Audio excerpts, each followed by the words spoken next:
네, 9월 25일이고요. 이제 자바 문법 살펴보는 게 거의 막바지예요. 그러니까 앞부분에 뭐 반복문하고 배열 관련된 것들, 거기에서 잠깐 헷갈리는 것만 넘어가면 이제 객체지향의 특성이라고 하는 거는 이걸 하나씩 쪼개서 보기보다는 이 스토리가 무엇을 목적으로 계속 이렇게 발전을 해 나가는가를 한꺼번에 묶어서 보는 게 더 이해가 편해요. 그래서 어저께 강조했던 거는 여러 사람이 작업하는 거를 염두에 두고 고안된 언어다. 그렇게 이야기를 했던 거고요. 이제 오늘 문법 관련된 부분은 이제 예외 처리, 그리고 우리가 봤던 형태의 클래스랑 약간 다른 형태들이 좀 있어요. 웹 개발하면서는 진짜 한 번도 안 딱 한 번 쓰겠구나. 딱 한 번 말고는 전혀 안 써. 안드로이드에서는 되게 자주 쓰는데 웹 개발하면서 거의 쓸 일이 없기 때문에 우리한테는 별로 필요 없는 내용이긴 하지만 그래도 일단 있는 거니까 정리는 한번 할 거고, 그 다음에 마지막으로 패키지와 라이브러리라는 기능까지 보고 나면은 자바의 기본 문법은 종료가 돼요.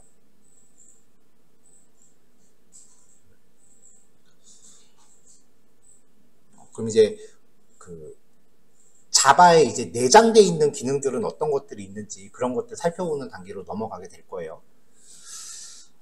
일단 오늘 첫 번째 이야기는 예외 처리라고 하는 부분인데요. 뭐 예외 처리 같은 경우는 자바스크립트랑 내용이 틀린 게 없어요. 그래서 별도로 리드미는 준비를 안 했고요. 그냥 코드 같이 보면서 진행을 할게요. 자, 우리가 이제 접하게 되는 에러라고 하는 형태들.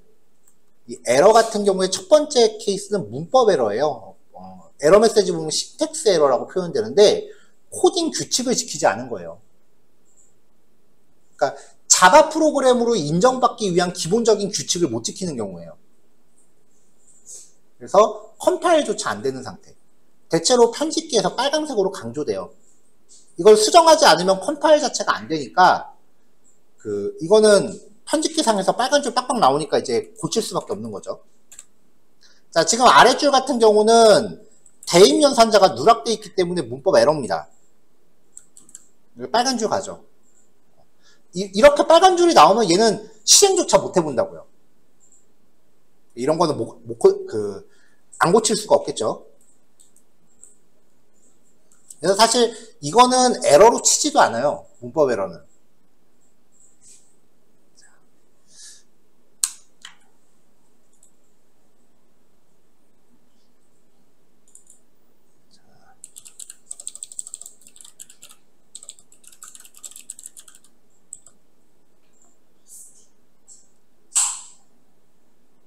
미안하다. 잠시만요. 자, 일반적으로 우리가 만나는 실질적인 에러는 런타임 에러예요. 이렇게 편집기 상에서 빨간 줄은 없어. 그러니까 문법적으로 잘못된 건 없는 거예요. 그러니까 문법적으로 잘못된 게 없으면 컴파일은 돼. 근데 컴파일이 끝난 결과물을 갖고 막상 실행을 해봤더니 실행이 안 되는 거죠.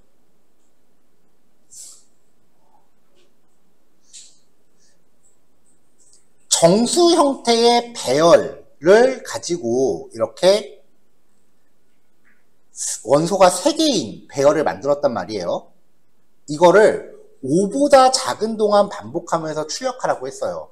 이게 자바스크립트였으면은 i가 3, 4일 때, 왜냐면 인덱스가 0, 1, 2밖에 없잖아요.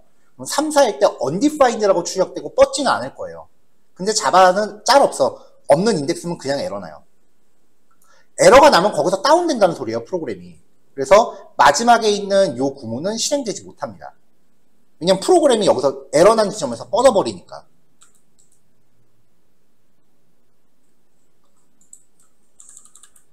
자, 그럼 여기 보면은 이제 java.len.array index out of bounds exception.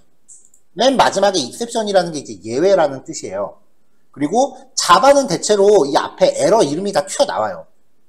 그래서 자주 보는 케이스들은 어떤 에러가 있는지 좀 여러분들이 유독 본인한테만 자주 눈에 띄는 에러가 생길 거예요.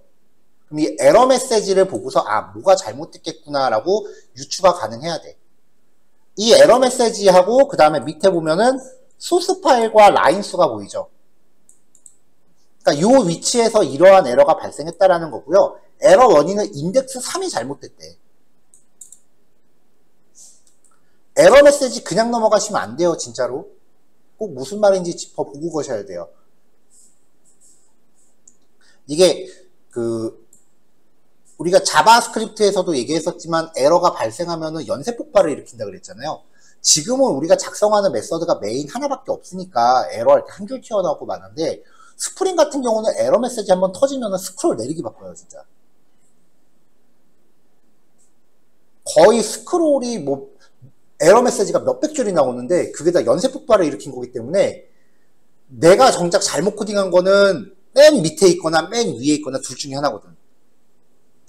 에러 메시지 보면은 진짜 속된 말로 토 나와요. 이게 맞는지 아닌지 나중에 스프링 가보면 진짜 느낄 거예요. 그래서 지금부터 에러 메시지 보는 연습 제발 하셔야 됩니다.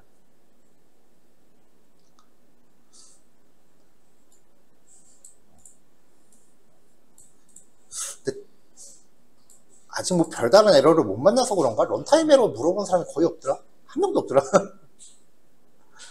무슨 에러 발생하면은 뭐 질문이 좀 나올 줄 알았더니 에러 나오면 나한테 질문이 안 들어오더라고. 그럼 잘하고 있다고 믿겠어요? 자, 일단 뭐 이 상황은 이해됐죠? 이건 지금 에러가 있는 코드니까 그냥 그런가 보다 하고 넘어가세요. 일부러 에러를 넣어놓은 거예요.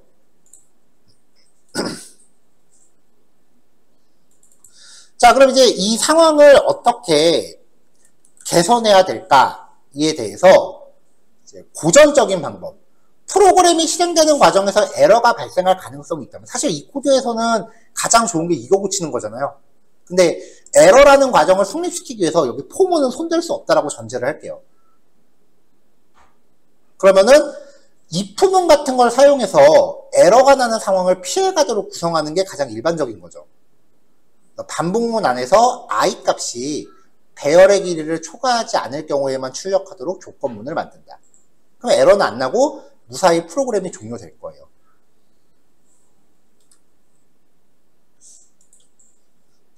근데 이 상황 같은 경우는 내가 발생할 수 있는 모든 경우의 수를 if문으로 예측해야 된다는 게 굉장히 힘든 거죠. 근데 예측을 해야 돼요. 여러분들 뭐 스마트폰 앱 쓰다가 앱이 뻗었어. 그럼 자주 그러면 안 쓰잖아, 그거. 그렇죠? 마찬가지야. 프로그램이 돌다가 뻗으면은 안 써요. 근데 웹은 더 심각해요. 웹은 프로그램이 돌다가 에러가 나면은 소스 코드의 일부분이 웹브라우저에 노출이 돼요. 근데 그게 하필 보안하고 관련된 부분이면 다 털리는 거야. 그래서 웹사이트 해킹할 때 기본 방법이 입력값 같은 거 그냥 무작위로 막 아무거나 넣어갖고 혹시라도 에러가 나면은 나는 지점을 이제 찾는 거예요. 그래서 에러에 대한 처리는 진짜 아무리 강조해도 부족하진 않아.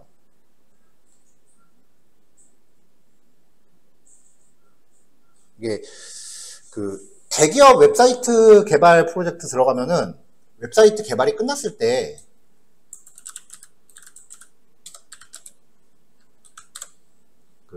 웹사이트 부하 테스트라는 거래요. 요즘 어떤 프로그램을 쓰는지 잘 모르겠는데 예전에 제가 할 때는 내가 SKT 프로젝트에서 호되게 당했지. 이게 로드러너라고 하는 프로그램인데 이게 뭐 이런 프로그램인데 하는 역할이 뭐냐면은 가상의 유저를 한 500명 정도를 만들어요. 여기 리스트 뜨는 게 다 가상의 유저라고 보시면 돼요. 그래가지고 웹사이트에 존재하는 모든 URL을 뭐 엑셀 파일 같은 걸로 만들어갖고 걔한테 줘요. 그 가상의 유저한테. 그럼 걔네가 막 반복문으로 그거 다 스캔 뜨면서 무작위로 막 아무 페이지나 접근하고 링크가 있으면 아무거나 막 클릭하고 입력할 거 있으면 아무거나 무작위로 막 입력하는 거야. 그걸 부하 테스트라고 하기도 하고 스트레스 테스트라고 하기도 하거든요. 그렇게 해서 도저히 내가 상상하지 못한 방법으로 접근을 해요. 그때 에러 나면은 걔는 이제 오픈 발령. 그때부터 이제 약은 터지는 거지. 왜냐면 거의 모든 개발자들이 다 똑같아. 여러분들도 아마 이해할 거야. 이제 지가 만든 코드는 죽어도 에러 없다고 생각하거든.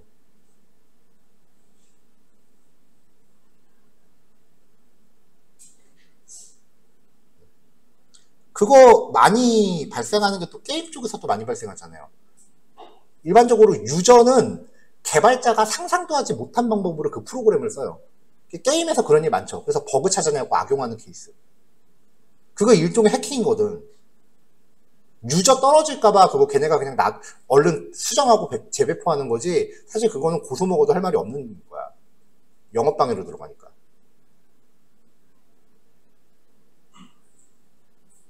그래서 그런 것들에 대한 테스트를 되게 무작위로 많이 하기 때문에 진짜 발생할 수 있는 모든 경우의 수를 다 대응해야 돼. 그런 거를 다 if문으로 이렇게 처리한다라고 하면 사실 사람 스트레스 장난 아니에요.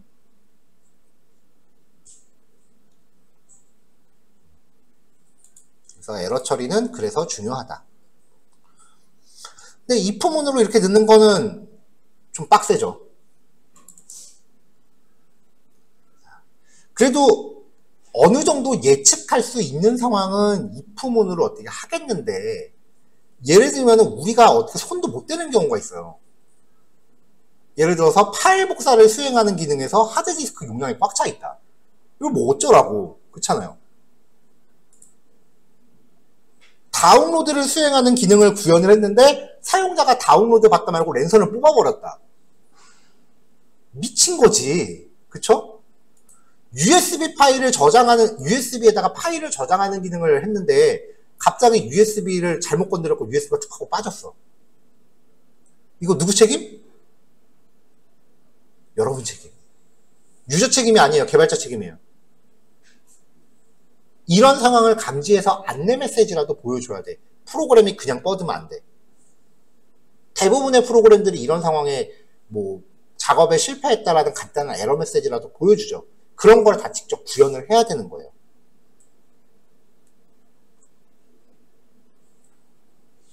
자, 근데 이런 거는 진짜 우리가 어떻게 감지하기가 힘들잖아요. 그래서 이런 상황에 대해서 트라이 캐치 파이널리 문법을 제공을 합니다. 자바스크립트에서는 트라이 캐치 파이널리 언제 써야 될지 명확하지 않으니까 그냥 제가 다 필요 없고 에이작스 쓸 때만 쓰세요 라고 그냥 강제를 했어요. 여기서는 어떻게 되느냐? 자, 일단 트라이 캐치 파이널리 문법 기본, 에러가 발생할 것으로 예상되는 코드를 트라이 블록으로 감쌉니다. 트라이하고 캐치는 무조건 한 쌍을 이뤄요. 캐치 블록은 일종의 메서드로 인식하시면 돼요. 그래서 exception 클래스에 대한 객체가 하나 전달돼요. 요건 어차피 변수 이름이니까 뭐라고 이름 짓건 상관없어요. 그러면 트라이 블록을 수행하다가 예외 상황이 발생되면 캐치로 띄어요. 그러면서 에러 정보가 여기에 담겨요. 트라이하고 캐치는 항상 함께 명시돼야 되고요. 이렇게 트라이 블록으로 감싸면 프로그램이 다운되지 않고 그 즉시 캐치 블록으로 흐름이 이동을 해요. 그래서 에러가 발생했습니다라고 보통 사용자한테 알림 메시지 보여주는 거 여기서 구현을 하는 거죠. 그리고 이점 메시지라고 호출하면은 에러의 원인을 알 수 있게 됩니다. 자, 아까 1번 예제 에러 발생했던 거 다시 한번 실행해 볼게요. 자, 얘는 이런 식의 에러 메시지가 나오면서 프로그램이 강제로 뻗었어. 근데 3번 예제는 여기 잠깐 빼고, 자, 여기 수행하다가 이제 에러가 나면은 캐치로 가서 여기를 수행을 해요. 그리고 정상적인 경우는 트라이를 잘하고 캐치는 안 하겠죠. 그럼 파이널리로 가고요. 비정상적인 경우는 트라이를 하다가 에러 났다. 그럼 캐치로 가서 캐치를 쭉 수행하고 파이널리로 가고요. 그래서 파이널리는 에러 발생 여부에 상관없이 무조건 실행되는 건데 필요 없으면 파이널리는 생략해도 돼요.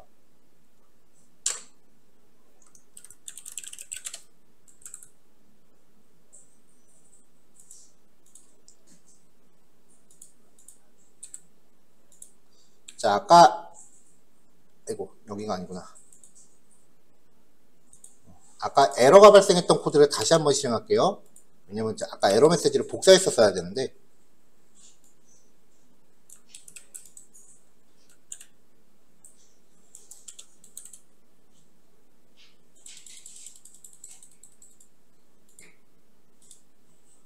자, 이게 지금 1번 예제에서 발생한 에러 메시지예요.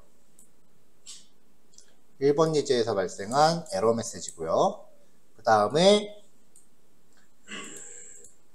트라이 캐치 블록으로 에러를 대비한 코드를 실행을 해볼게요.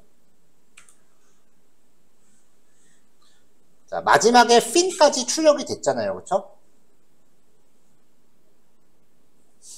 정상적으로 종료가 됐다는 거죠. 그래서 에러가 발생했습니다. 에러의 원인이라고 이렇게 캐치 블록에서 출력된 내용이 나왔어요. 요거 두 줄이 나온 거죠. 프로그램이 뻗지는 않았다는 거지.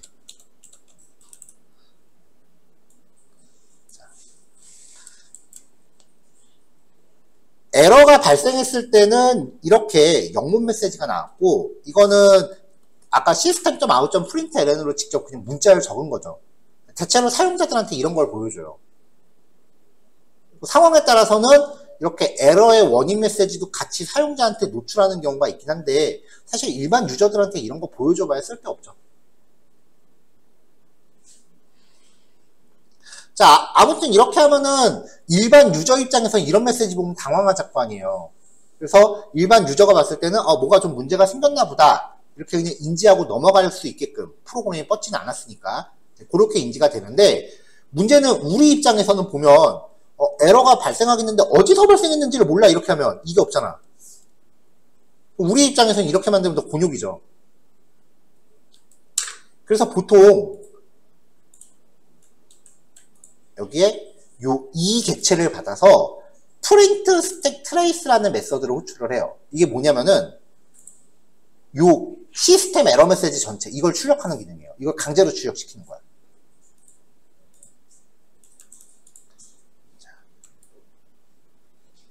자, 그러면 이렇게 시스템 에러 메시지가 튀어나오는 거죠.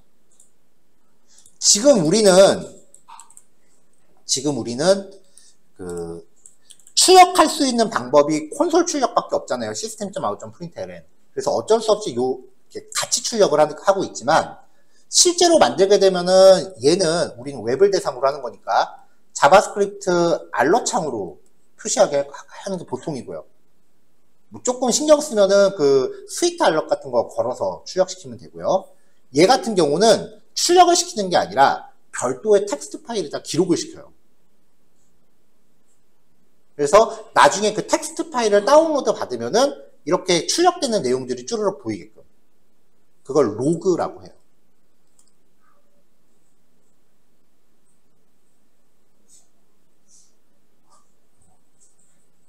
기록시키는 거는 뭐 크게 걱정 안 해도 돼요. 세팅 몇 개만 하면 프로그램이 알아서 자동으로 기록하니까.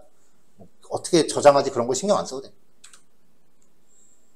자, 요 예제의 핵심은 이제 try, catch, finally라는 그 구문의 흐름을 파악하는 거예요.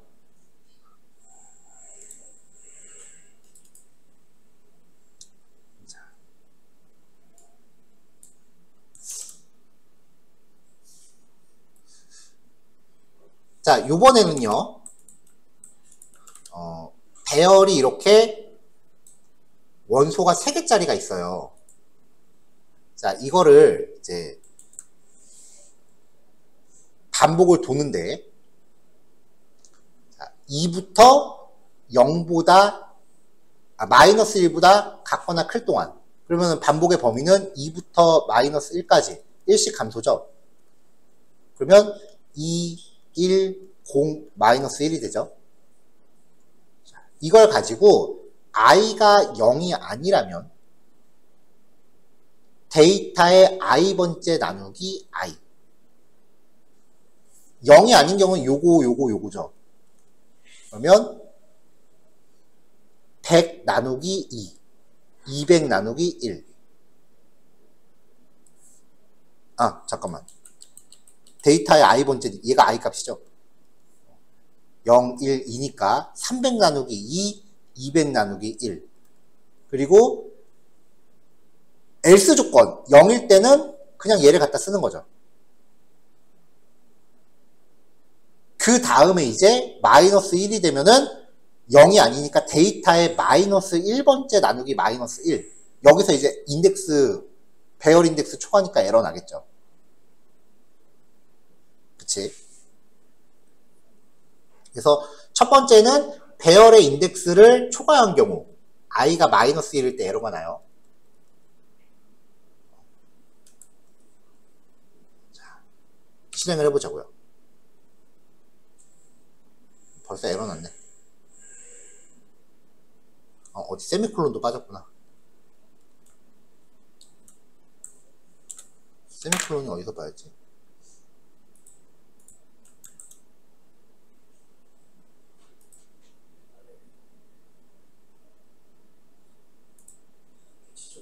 아, 여기 맨 끝에.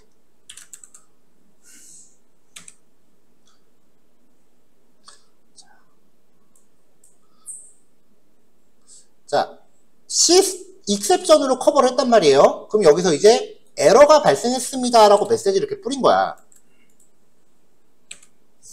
네, 그럼 메시지가 이렇게 나와요. 근데 이번에는 뭐 또 다른 케이스를 보자고요. 여기 이 코드가 이렇게 소스 코드가 이렇게 고정되어 있는 게 아니라 사용자 입력에 따라서 뭔가 동적으로 발생하는 거를 자꾸 가정을 한 거예요. 두 번째 케이스는 그냥 데이터 나누기 i라고 하면, 아까 i의 범위가 마이너스 2부터 마이너스 1까지였죠. 그럼 이거 계속 나눈다 보면은 i가 0일 때 에러가 나요. 왜냐면 모든 수는 0으로 나눌 수 없기 때문에. 그럼 그때도 여기가 커버 되겠죠. 여기로 커버를 하겠죠. 그쵸? 자, 지금 그러니까 이 포문은 K 값을 어떻게 구하는가에 따라서 에러의 원인이 서로 다르죠. 위에 줄 같은 경우는 인덱스가 초과됐기 때문에 에러가 난 거고, 그 다음에 지금 드래그한 부분에서 아랫줄 같은 경우는 0으로 나눴기 때문에 에러가 난 거예요. 에러의 원인이 서로 다르다고요.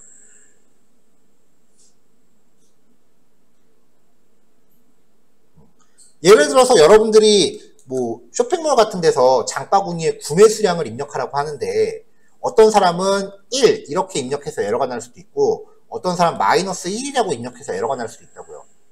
얘 같은 경우는 입력값의 형식이 잘못된 거고, 얘는 입력값의 범위가 잘못된 거죠.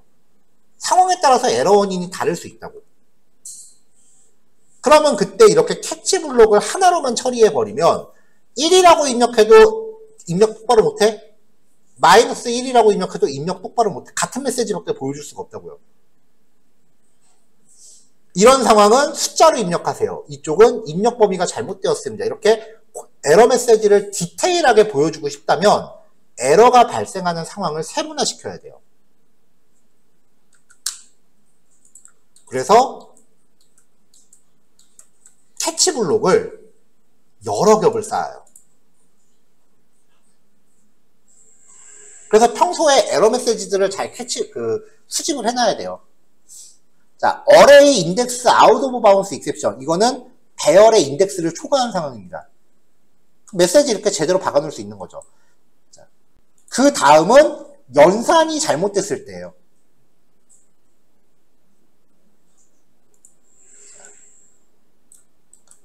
자, 이렇게 해놓으면은 지금 11라인이 실행됐을 땐, 자, 배열의 인덱스를 초과했습니다라고 메시지가 나오고요.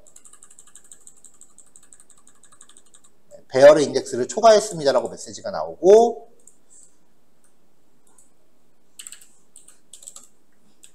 아랫줄로 바꿨을 때는 잘못된 연산입니다라고 메시지가 나오는 거죠.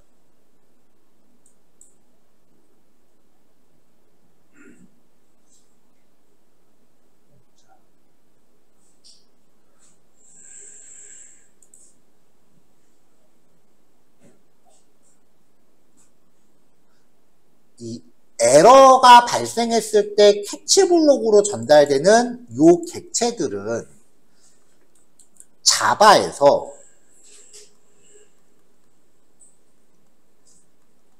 익셉션이라고 하는 최상위 클래스를 상속받아서 상황별로 각종 상황에 대비한 에러 클래스들이 진짜 어마무시하게 정의가 돼 있어요.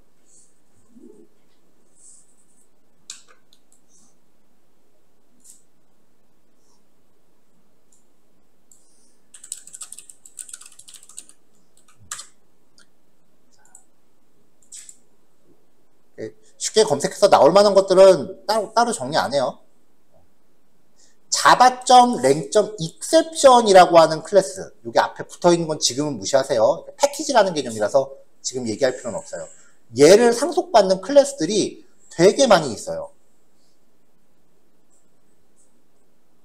그래서 이제 가장 대표적인 케이스, 널 포인터 익셉션. 할당되지 않은 객체에 접근하려고 하는 경우. 자바스크립트에서도 굉장히 많이 보셨죠? 네, 이런 케이스. 어레이 인덱스 아웃 오브 바운스 익셉션. 배열 다룰 때 주로 발생. 인덱스 범위 초과. 아마 코딩 테스트 공부하면 징글징글하게 볼 거예요.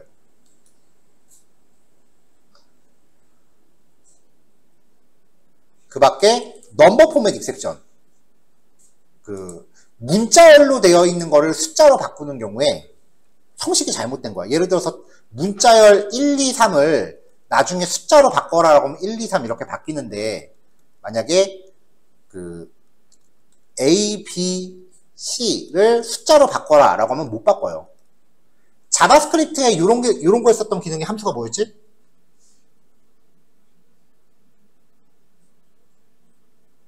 팔스인트. 왜 물어봤냐면 자바도 팔스인트거든요.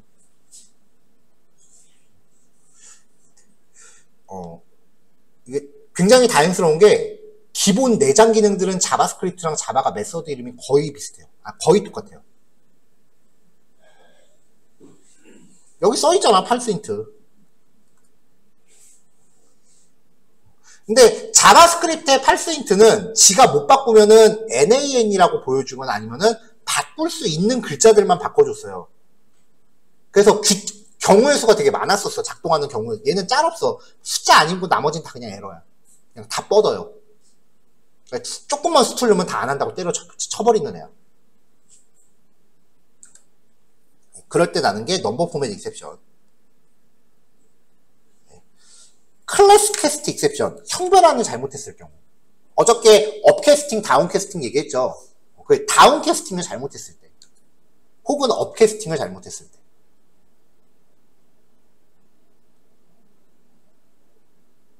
뭐 이런 에러들이 이제 수두룩하게 발생을 합니다.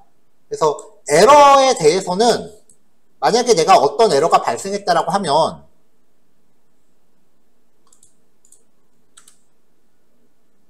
이렇게 에러가 나왔다라고 하면은 그냥 일단 요 에러 이름이 보일 거예요. java.lang. 무슨 익셉션이라는 클래스 이름이 보일 거야. 일단 이거 검색부터 하세요. 에러 메시지 검색부터 하세요. 그러면 이게 대체로 무슨 내용인지는 진짜 수두룩하게 나와. 그 다음에 에러가 발생한 라인 수를 보세요.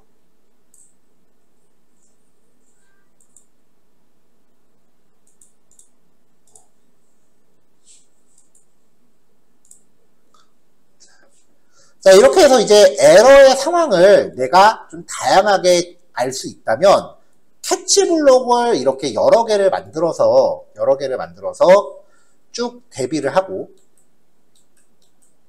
마지막에 최상위 클래스에 대한 캐치 블록을 하나 또 추가를 해요.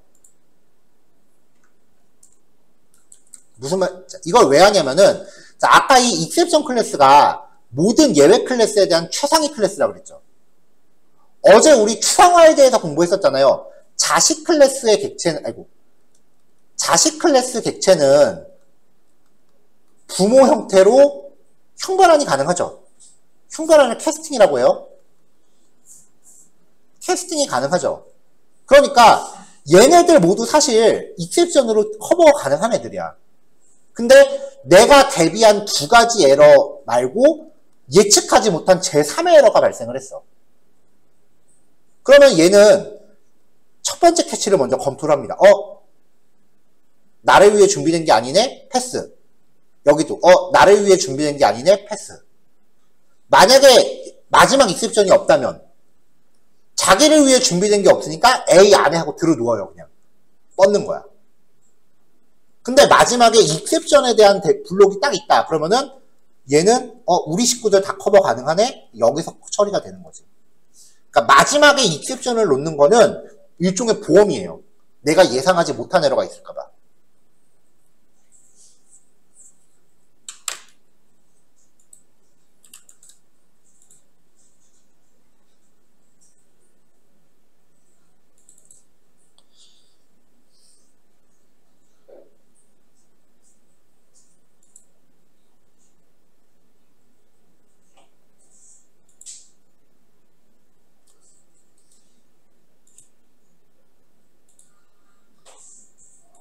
자, 1, 2, 3, 4번 실습하겠습니다. 10시 반까지 마무리하시고 10시 40분에 볼게요.